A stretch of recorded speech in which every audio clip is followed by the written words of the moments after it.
मानव अधिकार संरक्षण समिती नवी दिल्ली शाखा यवतमाळच्या वतीने यवतमाळ शासकीय कार्यालयाची पाहणी केली असता अनेक शासकीय कार्यालयाच्या कोणाकोपऱ्यात खऱ्याच्या पिचकारीने भिंती लाल दिसून आल्या। खऱ्याच्या पिचकाऱ्यांसह सिगरेटचे धुडके आढळून आले। याबाबत संबंधितांना विचारले असता अनेक कर्मचारी खर्रा खाऊनच बोलत असल्याचे दिसून आले।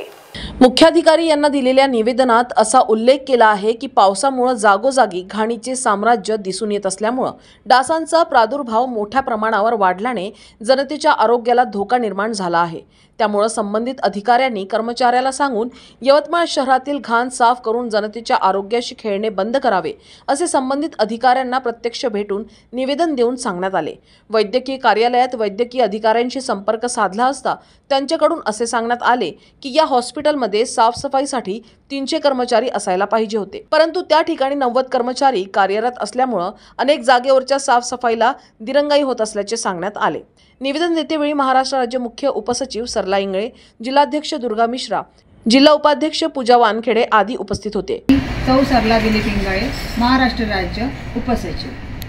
मी प्रणिता रवींद्र घटलेवार, जनसंपर्क अधिकारी यवतमाळ।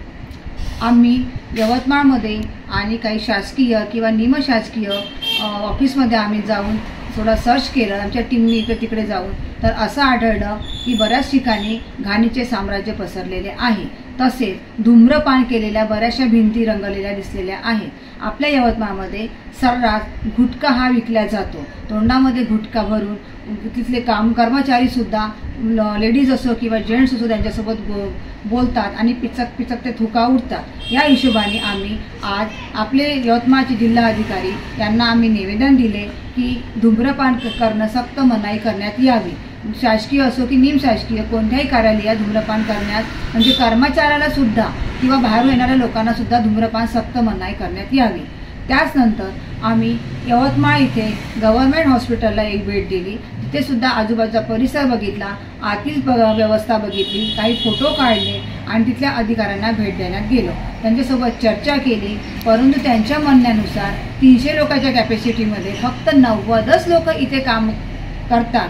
त्या हिशोबाने साफसफाई करण्यास शक्य नाही। परंतु त्यांना आम्ही हे सुद्धा सुचविलं की आम्ही उभं राहून करून घेतो, तुम्ही काही तुमचे लोक द्या, एक पार्ट स्वच्छता करा। त्याच हिशोबाने आम्ही नगर परिषदला सुद्धा निवेदन दिलं की बाहेरचा कचरा उचलण्यात यावा आणि यवतमाळ शहराची स्वच्छता अभियान राबविण्यात यावं। या विषयात आम्ही त्यांनी चर्चा केली। महाराष्ट्र टीव्ही 24 करिता अक्रम दिवान, यवतमाळ।